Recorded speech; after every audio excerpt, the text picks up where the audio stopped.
Hello दोस्तों, मैं अपने YouTube चैनल में आप सभी का स्वागत करता हूं एक बार फिर। और आज हम सीखने वाले हैं प्रेजेंट सिंपल टेंस। जैसा कि आप सभी जानते हैं कि प्रेजेंट सिंपल टेंस हो या कोई भी टेंस हो, बहुत ही इम्पोर्टेंट रोल प्ले करता है इंग्लिश को समझने में और सही तरीके से इंग्लिश बोलने में और सही तरीके से इंग्लिश लिखने में। जैसा कि बहुत सारे YouTube चैनल में बोला जाता है कि there is no need to learn grammar for spoken English, but that is completely myth. Myth in the sense, ये एक मिथ्या बात है, क्योंकि हो सकता है आप किसी की बात सुन के इंग्लिश बोलना तो सीख सकते हैं, लेकिन हमारा उद्देश्य सिर्फ इंग्लिश बोलना ही नहीं है, बल्कि हमारा उद्देश्य ये होना चाहिए कि हमको करेक्ट इंग्लिश बोलना है और उसके साथ साथ हमको करेक्ट इंग्लिश लिखने आना चाहिए। ये हमारा मेन मोटो है ना। तो उसी उद्देश्य को हम आज पूरा करने की कोशिश इस टेंस के थ्रू करेंगे, जो कि हम बहुत ही बोलचाल की भाषा में इस टेंस का उपयोग बहुत ज़्यादा होता है। इसको हम पूरे डिटेल में देखेंगे वन बाय वन क्या होता है।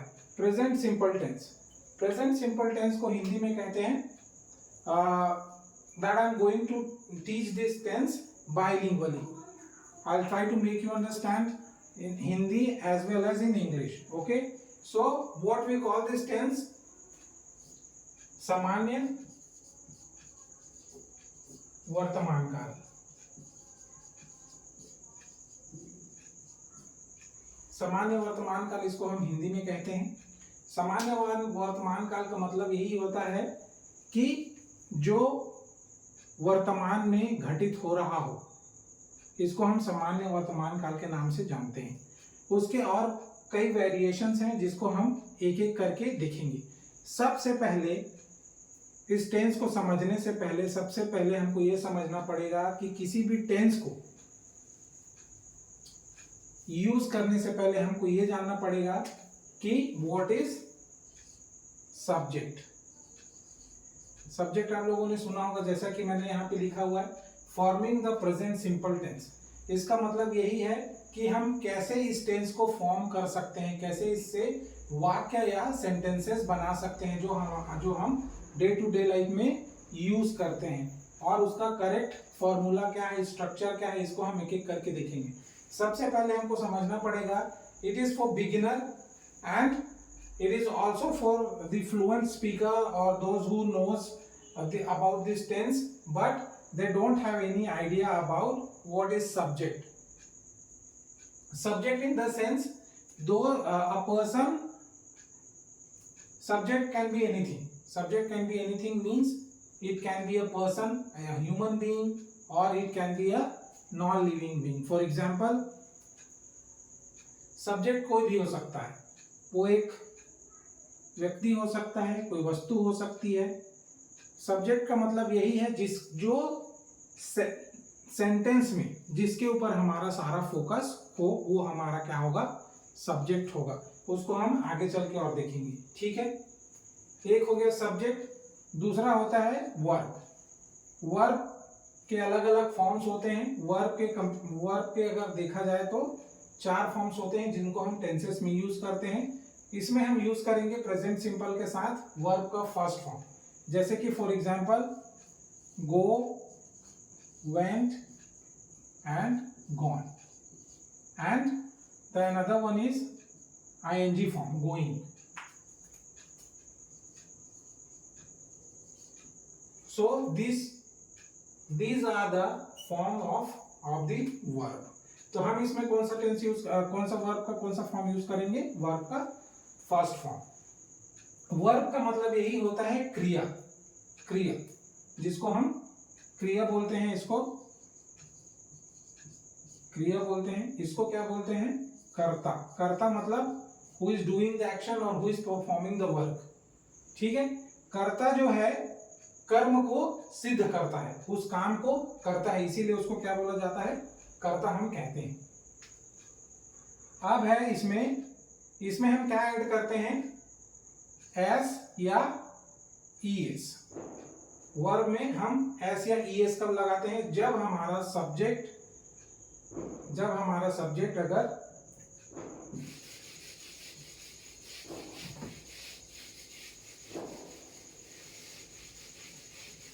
अगर हमारा सब्जेक्ट एक वचन है, एक वचन को हम क्या बोलते हैं? सिंगुलर। सिंगुलर सिंगुलर इसको हिंदी में बोलते हैं एक वचन। एक वचन या सिंगुलर का मतलब होता है कि अगर आपका सब्जेक्ट कोई एक वस्तु, कोई एक व्यक्ति या कोई एक चीज हो तो उसको हम क्या बोलते हैं? सिंगुलर बोलते हैं। दूसरा होता है प्लूरल। प्लूरल का मतलब होता है बहुवचन। ये अपने नाम को ही डिफाइन करता है। बहुवचन means more than one. If the subject is more than one, like if I say this marker, if it is a marker then it's a singular. If I say markers then it will be plural. तो आप लोग को ये clear हो ही गया होगा कि अगर सिंगुलर जो है, अगर कोई एक मार्कर है तो सिंगुलर हो गया, अगर कोई मार्कर बोल दिया, मार्कर्स, बहुत सारे मार्कर्स, तो क्या हो जाएगा? प्लूरल। तो प्रेजेंट सिंपल टेंस में क्या होता है? अगर आपका सब्जेक्ट अगर एक वचन है तो हम वर्ब में क्या लगाते हैं? एस या ईएस लगाते हैं। और एक वचन कौन कौन से होते हैं? जैसा कि मैंने यहाँ पे लिख रखा है, ही, शी, इट और कोई भी नाम। उसको हम अभी आगे एग्जाम्पल के थ्रू समझेंगे।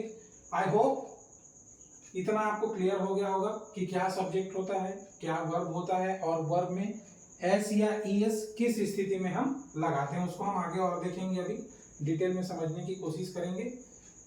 अब इसमें आता है ऑब्जेक्ट। ऑब्जेक्ट का मतलब क्या होता है? ऑब्जेक्ट का मतलब यही होता है कि जो काम हो रहा है, ये तो सब्जेक्ट हो गया, क्रिया हो गया, क्रिया के बाद जो भी चीज जो बच जाती है या जिसके ऊपर उस काम का असर पड़ता है उसको हम ऑब्जेक्ट बोलते हैं। हम उसको अभी सेंटेंस के थ्रू समझने की कोशिश करेंगे। यहां तक आप लोग को क्लियर हो गया होगा। अब हम आगे बढ़ते हैं। We must proceed. Now will deal with how to form the sentences of present simple tense. Now we have the basic information about the subject, verb and object, and about the form as well. And now we'll use those knowledge that we have acquired so far. अब बात जो होती है, पहले क्या बात होती है? Affirmative sentence. अफर्मेटिव सेंटेंस क्या होता है? अफर्मेटिव सेंटेंसेस वो होते हैं जो पॉजिटिव सेंटेंसेस होते हैं, जिसमें कोई निगेशन या कोई निगेटिविटी नहीं होती है, उसको हम अफर्मेटिव सेंटेंस बोलते हैं। अफर्मेटिव सेंटेंस फॉर्म करने के लिए हमको क्या चाहिए? स्ट्रक्चर मैंने पहले भी बता दिया था। सब्जेक्ट क्या होता है? बेस वर्ब, वही वर्ब का फर्स्ट फॉर्म यूज करेंगे उसमें, इसमें हम उसके साथ हम लगाएंगे एस या ईएस लगाएंगे। और किसके लिए लगाएंगे? अगर हमारा सब्जेक्ट ही, शी, इट और यदि कोई नाम है। यहां तक हो गया। अब हम आगे बढ़ते हैं।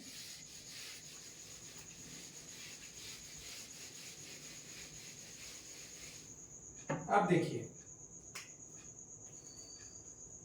we are dealing with the affirmative sentences. Affirmative sentence in the sense, those sentences, those are positive and those don't have any negation. Those are called affirmative sentences. अब हम देखते हैं कि हम कैसे इसमें प्रेजेंट सिंपल का अफर्मेटिव सेंटेंस कैसे बनाते हैं। जैसे यहाँ पे एग्जाम्पल के रूप में दिया हुआ है, आई प्ले फुटबॉल। यहाँ पे क्या है? आई जो है ये हो गया हमारा सब्जेक्ट, प्ले ये क्या हो गया? Verb. This subject is doing that action and the action affects football.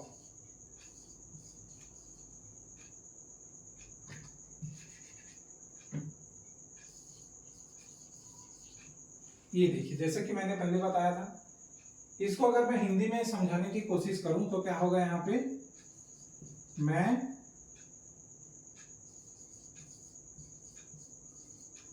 Football खेलता हूं।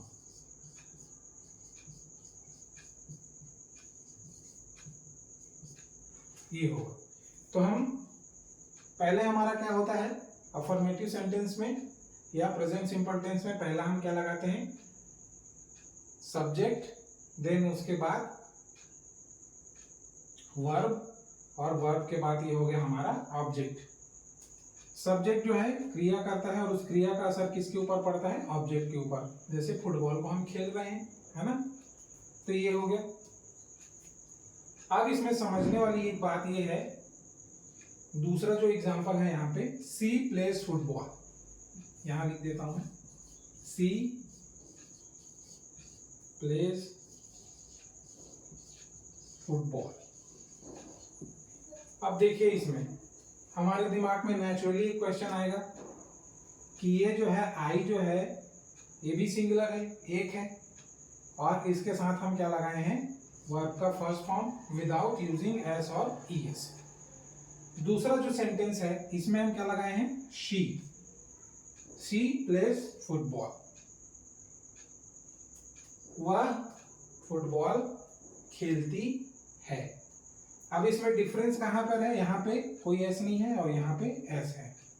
तो जैसे मैंने पहले ही बताया था, अगर हमारा सब्जेक्ट एक वचन है, साथ ही साथ अगर वो ही, शी, इट और कोई भी नाम है, तभी हम उसमें एस या ईएस लगाएंगे। किस में लगाएंगे वर्ब में। आगे मैं और इसको क्लियर करता हूं कि होता क्या है एग्जैक्टली।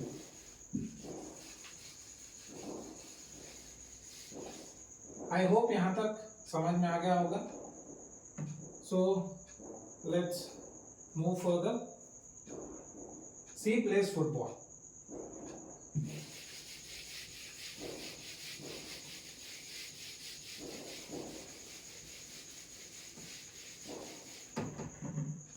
देखिए जैसा कि मैंने कहा, he, she, it and me, ये जो चार चीजें हैं इसके साथ हम वर्ब के साथ क्या लगाते हैं एस लगाते हैं और ईएस लगाते हैं।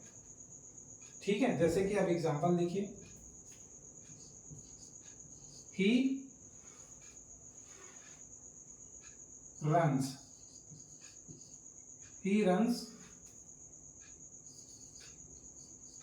5 kilometer every day। अब देखिए इसमें क्या हुआ, ये हमारा सब्जेक्ट हो गया, एक वचन है, ये हमारा वर्ब हो गया रन, इसके साथ हम क्या लगाएंगे एस लगाएंगे, क्योंकि हमको मालूम है अगर हमारा सब्जेक्ट एक वचन है और ही और शी और इट और कोई भी नाम है तो उसके साथ हमको वर्ब के साथ एस या ईएस लगाएंगे। आगे मैं ये बताऊंगा कि अगर कौन सा वर्ब रहेगा तो उसमें हम एस लगाएंगे और कौन सा वर्ब रहेगा तो उसमें हम ईएस लगाएंगे, है ना। तो ये हो गया he runs 5 kilometre every day. दूसरा है शी,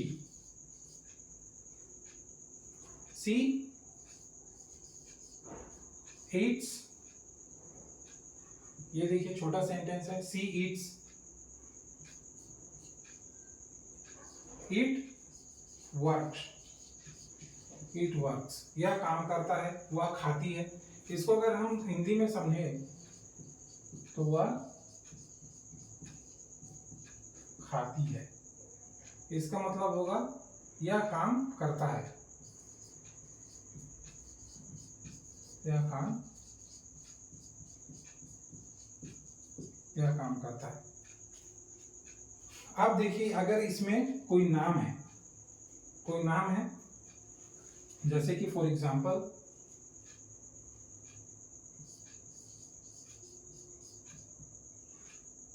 रवि वर्क्स हार्ड,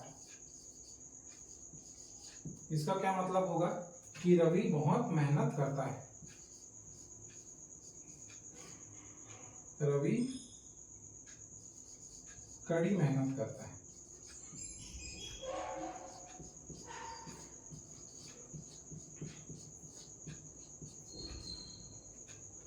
ये देखिए, तो यहाँ तक सभी जो चीज़ें हैं उसमें आपको ऐसे ही बनाना है।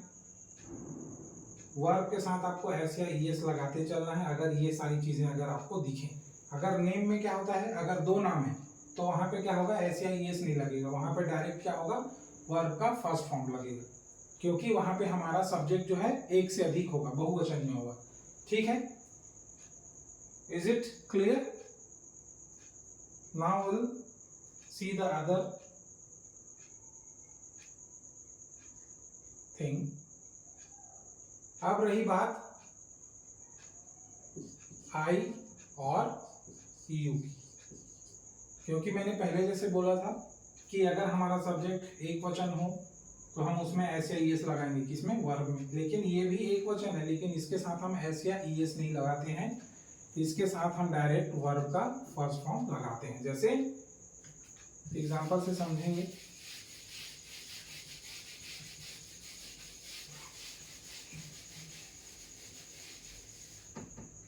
एग्जांपल से समझेंगे हम, इसमें क्या होगा,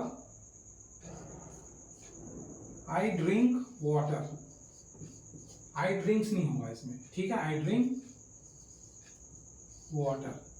अगर इसमें शी रहता या ही रहता तो क्या हो जाता, ही drinks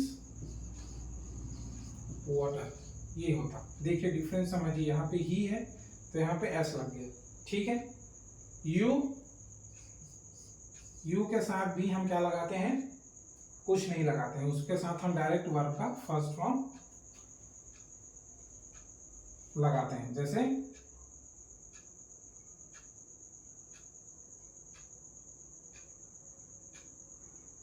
you do your homework, ये देखिए,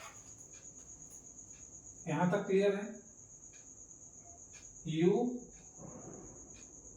और आई और यू के साथ हम वर्ब का फर्स्ट फॉर्म लगाते हैं, एस या ईएस हम इसमें नहीं लगाते हैं, ठीक है। I hope this video is able to help you out while you dealing with this tense.